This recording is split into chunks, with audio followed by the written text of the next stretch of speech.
সুষ্ঠু বিচার আমি আমার সুষ্ঠু বিচার করবেন। আমার কোনো এই যোগ্যমান কোনো ছেলে না, আমার একটা ছেলে এই উঠে না ভালো কাগজ দেয়। এইটা হলে আমি জাল জুল ভাই বাদ খাইছে গ্রামের মানুষের দিন আমি ছোট্টবেলাতে আমি জাল ভাই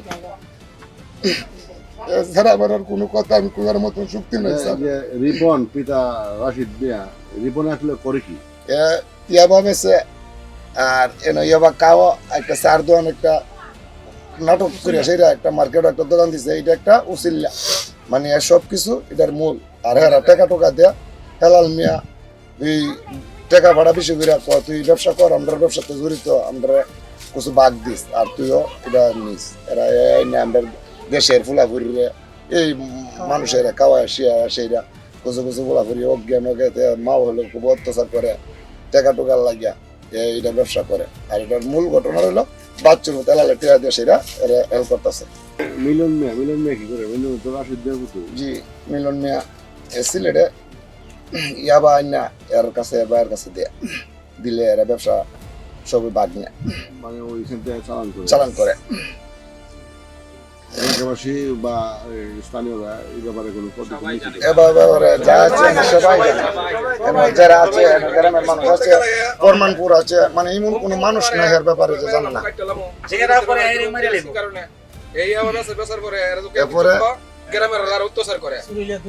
এরপরে এদিকে মনে করেন বিদেশ আছেন, বিদেশ তারপরে মনে 20-30টা দরবারে ইয়া বলে এসে দরবার হয়েছে, 20-30টা দরবার মানুষের মারছে। এটা একটা বানোয়াট মামলা। এরা ইয়া আবার ব্যবসা করে দিকা এরকম ভাবে যখন গ্রামের মধ্যে মানুষের সাথে ঝগড়া করতেছে। শুরু হইলো আকবর আলী মাস্টারের ভাতিজা সাক্ষাৎ ভাতিজা, তখন যখন আকবর আলী মাস্টার আগেও নিষেধ দিছে ইয়া বা বেচার লাগিয়া, তখন ইয়া ইটার সুরতে নিয়া আকবর আলী মাস্টারকে লিগে বাধা দিল। আর ইটার ব্যাপারে নিয়ে আসে তারা 27 জনের নামে কবিতারে দিয়া মামলা করাইছে। আকবর আলী মাস্টার লোক হিসাবে কেমন? উনি লোক হিসাবে অমায়িক লোক। উনি একজন শিক্ষক ছিল স্কুলের।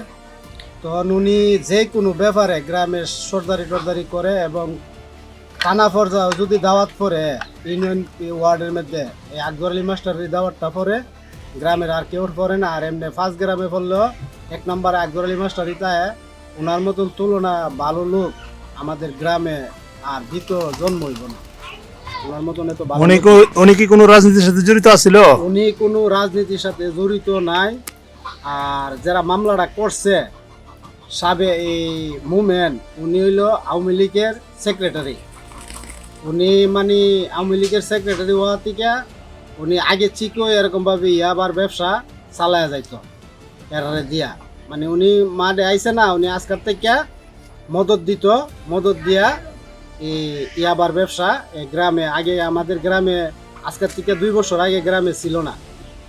2-3 বছর ধরে এই গ্রামের ভিতরে ইয়াবার ব্যবসাটা আনছে। কবিতা বেগম একটা মহিলা আকবর আলী মাস্টার এবং আরো 4-5 জনের আসামি করে একটা মামলা দিছে। এই ব্যাপারে জানেন কিছু? জানি এটা মিথ্যা মামলা। কেন দিল মামলাটা? যত বড় না আমি জানি না, সুন্দর বাইতে পারতে না। আমি বিলেট টাকার ব্যাপারে বিলের টাকার ব্যাপারে কি জানেন? বিলেট টাকার ব্যাপারে এটা আমরা সমস্ত গ্রামে বয়া বিল 4 লাখ টাকা ডাকছে। সেটা যে ডাকছে, হ্যাঁ 1 লাখ টাকা জমা দিছে সারা গ্রামের মধ্যে। এই টাকাটা সারা গ্রামের মধ্যে এই মাস্টার বেড়ার থেকে আমরা জমা রাখছি। জমা রাখছেন? জমা রাখছি। জমা রেখে কইছে আর শুক্রবারে 22 টাকাটা দিলে গ্রামে একটা ইয়া করবো, একটা কিসের বানাইবো, কিসের বানায় কিসের হাতে একটা টাকা জমা করবো। আকবর আলী মাস্টার লোক হিসাবে কেমন? আকবর আলী মাস্টার লোক হিসাবে খুব ভালো লোক। মাস্টার বাড়ায় সারা গ্রামে জানে, 22 গ্রামের সর্দার। মাদক জড়িত, মাদকের বিভিন্ন ধরনের দেশে এবং সেবন করে এটাকে বাধা দেওয়ার জন্য আমি গ্রামের কিছু লোকরা ডাকছি একদিন, তাকে কইলাম যারা যে এই ব্যবসাটা শুরু করছে তো মানে যুব সমাজটা শেষ করে নেব, এটা কী করা যায়। আমি পার্সোনালি একদিন রিপন বা রিপনের আব্বারের রেখে দিচ্ছি, তোমার ছেলে যে শুরু করছে এটা বন্ধ করতে হবে, এটা খুব খারাপ হইব কোনো, এটা তো এলাকা এবং দেশ দোষ শেষ করলো। এমনকি হ্যাঁ 8-10টা দরবার বাড়াইছে মাদক বেস্তিগা সেবন করতে রানী দিয়া ফলমান ছাড়া। এমনকি ওই শকত মিয়ার ফুতেরও হ্যাঁ সুরিদা ফারাইছে এই মাদক নিয়ে, হ্যাঁ কিলে বাধা দিছে। আমরা এটার বাধা দেওয়ার জন্যই হ্যাঁ চাইতেছে বা এরা চাইছে যেটা আমার মুখ বন্ধ করার জন্য আমার নামে একটা মামলা দিচ্ছে। পুরা গ্রাম মানে লোক 500 লোক সাহেব সর্দার সব টাকাটা বিল দেওয়া হয়েছে 4 লক্ষ টাকা। এটা 1 লক্ষ টাকা ক্যাশ দিচ্ছে আর 3 লক্ষ টাকা পরবর্তী শুক্রবারে দিবে।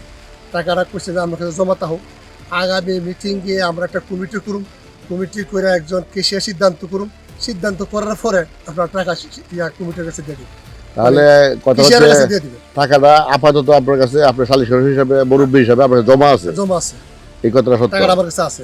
এটা সারা গ্রামই বলবে, আমি কেন মামলার তো মূল বিষয় দুটি দই, আমি কেন বাধা দিলাম, এরা মাদক বেচতে পারবে না, খাইতে পারবে না, সেবন করতে পারবে না, এবং এই নিয়ে মানে গ্রামের লোক সৃষ্টি করাতেই। কথাবার্তা বলতেছে। আমি চাইছিলাম এক অনুষ্ঠান করে আনার জন্য বা বাধা দেওয়ার জন্য, এটা মানে করার জন্য। আচ্ছা, আপনি আপনি সম্মানী ব্যক্তি হিসেবে এলাকাতে অত্র এলাকাতে সম্মানী ব্যক্তি হিসেবে আমি যতটুকু জানতে পারলাম সবাই আপনাকে মানে এবং সম্মান করে ইজ্জত করে। তো আপনার বিরুদ্ধে একটা মানহানি একটা মামলা হয়েছে, আপনি মানহানি কোনো মামলা করার পরিকল্পনা আছে? আছে, আমি একটা মানে মামলা করবো, আমি বুঝা পরামর্শ করতেছি কোর্টে এবং থানায় বুঝা পরামর্শ করতেছি। তারা বলছে হ্যাঁ আমরা করতে পারবো, আগে আপনি একটা সাংবাদিক সম্মেলন করেন, ওইটা প্রচারক যে আপনি যেগুলি কাজ করছেন না, আমরা কিন্তু মানহানি করা হয়েছে, আমরা পরে মামলা করি, আমি ইনশাল্লাহ করবো। আচ্ছা, আমরা একটা জিনিস পাইলাম এলাকাবাসীর সাথে কথা বলে, এলাকাবাসী আপনাকে খুবই বেশি ভালোবাসে, জি সম্মান করে ইজ্জত করে। ইনশাল্লাহ। এলাকাবাসী সম্বন্ধে আপনি কি বলতে চান? না, আমার এলাকার বেশি ভালো মানুষ, এরা সচেতন এবং ভালো মানুষ, অশিক্ষিত হইলে এরা সব ভালো মানুষ।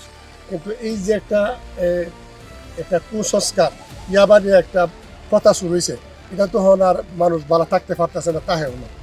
আমরা তো চাইছিলাম একত্রে যে আমার ভালো মানুষগুলো ভালো থাকুক, যে গ্রামের মানুষ ভালো, মুরুখ হইলেরা ভালো মানুষ ভালো থাকুক। কিন্তু এই সমাজটার জন্য এই যে কিছু কুচুকরি বিএনপি নাম, এই আওয়ামী লীগ নামদারি বিএনপির করে সেরা অনাবার নাম খেলা, এরা বিএনপি করে, আসলে এরা আওয়ামী লীগ। এরা হলো একদম আগের থেকেই এরা কমিটিতে নাম আছে, আগের থেকে এরা সন্ত্রাসী করতেছে, এখনো চাইতেছে সন্ত্রাসী করার জন্য। এটা নিয়ে আমি চাইতেছি যে গ্রামবাসী যাতে সুষ্ঠুভাবে থাকতে পারে, করতে পারে। এই জন্য আমি চাইছিলাম যে গ্রামবাসীর একটি মিটিং মিছিল করি, কিন্তু ওই যে লাগতে আসে না। বিভিন্নভাবে আমার নামে কুসংস্কার, কুকথা, আমার মানহানি করার জন্য। আপনার পরিচয় দিতেন, আপনার পরিচয় জি, আপনার পরিচয় দেন। আমার নাম হলো হাজি মোহাম্মদ আসগর আলী বুইয়া, এমনি মাস্টার সব এটা। আচ্ছা আচ্ছা, এখানে এই এলাকায় অন্তত পক্ষে তারা মাদক ব্যবসার সাথে সম্পৃক্ত কতদিন যাবত, মাদক ব্যবসা কতদিন যাবত এলাকায় চলমান আছে? এটা মোটামুটি 1 বছর, কিন্তু এই 6 মাস ধরে এটা মানে ব্যাপকভাবে এটা ইয়া পাইছে। আচ্ছা, ওনারা কি এই এলাকায় মাদক ব্যবসা যে করতেছে, এটা কি প্রশাসনকে আপনি কখনো অবগত করেছেন? এটা বিএনপি যারা করে বা বিএনপি যারা করতেছে, বিএনপি সাধারণ সম্পাদক বলছে, আপনার কাছে তো বলছে মনে হয়, এই লোকে প্রশাসনের যোগাযোগ করছে। আচ্ছা, ওনারা কি বিভিন্ন ইউনিয়নে ওনারা মাদকটাকে ছড়াই দিয়েছে, তাহলে কি ওনারা মাদক সেবনকারী এবং মাদকের ডিলার এবং মাদকের সম্রাট হিসেবে তাদের কি আপনার এলাকাবাসী মিলে প্রতিহিতের কোনো পরিকল্পনা করেছেন কি? পরিকল্পনা করেছিলাম, কিন্তু করে তো পারতাছি না। এরা তো একটা এমন একটা সংস্থা বা এমন একটা সংগঠন যে এদের বিরুদ্ধে কেউ রাগ করলো, মানে কথাবার্তা বললে ছুরি নিয়া সামারি নিয়া রাস্তাঘাটে ঘুরে হুমকি দেয়। এই জন্য তো সহজ সরল মানুষ, তো এলাকার মানুষ, গ্রামের মানুষ, এরা এই জন্য প্রকাশ্য করে বলতে পারে না, করে হলো।